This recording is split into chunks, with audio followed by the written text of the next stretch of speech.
On Friday evening, we decide to view the art installation on the East River by Olafur Eliasson, a Danish artist who has put in 4 large waterfalls between Brooklyn and Manhattan. And so we leave on the CircleLine from Pier 16, leaving the South Street Seaport, which incidentally was looking pretty festive for a place slated to be demolished and rebuilt as something more festive. And we begin our tour of the 4 waterfalls. In the distance here you see the first one that we come up to under the Brooklyn Bridge. The people on this boat tour were having a wonderful time. It was a beautiful summer evening and a lively, happy crowd, a lot of discussion about our previous appreciation for Christo and Jean-Claude's installation in Central Park called The Gates, and the inevitable comparison to this one with that. And I am afraid to say, as you're going to learn very soon in this little commentary, that the two do not compare favorably. Something about water that's supposed to enliven the human spirit. We are largely water. We came from water. We enjoy being in, on, near water, hearing it. And it's art, but it's not good art. It's an effort that doesn't appeal either on the cerebral level or on the emotional level. It doesn't conjure anything, and these waterfalls didn't seem to make you feel very, very much at all. People spent more time enjoying the fact that we were on the water on a beautiful summer evening, and not so much saying what a beautiful effort and an accomplishment this was. There are other things that have been done elsewhere and better with water, and with less pretense.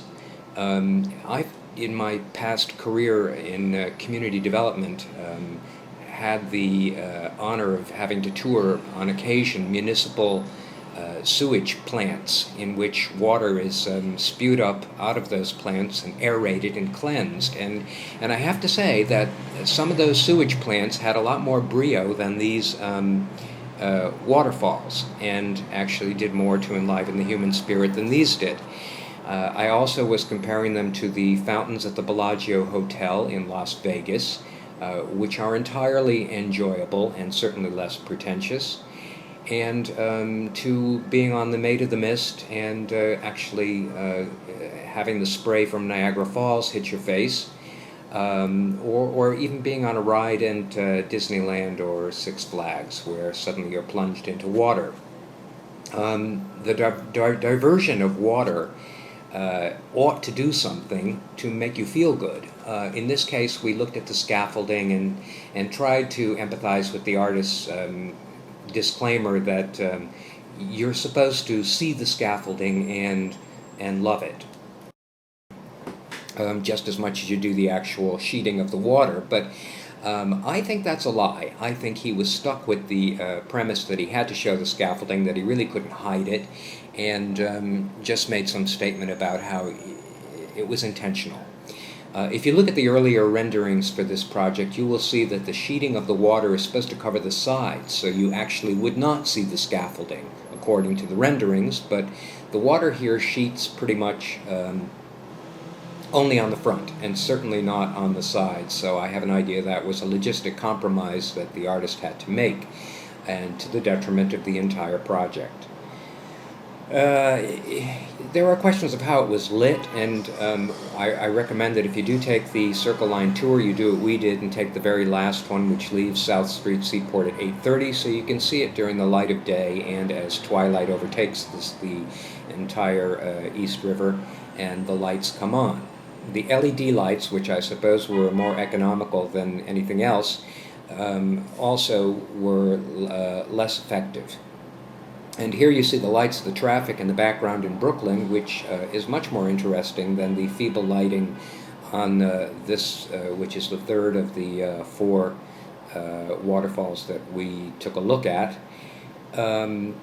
the question of color, you wondered if perhaps he couldn't have done better to use some colored lights on it, as hokey as that might seem. Once again, sometimes things feel good for a reason. Look at the way that incandescent light plays against the water, making a sort of pinkish glow. That's much more enjoyable than much of anything else we saw of Mr. Eliasson's. The question that kept coming to mind is, well, what's an installation supposed to do? And it's supposed to, in some way, enkindle something, make you question something, make you feel something, make you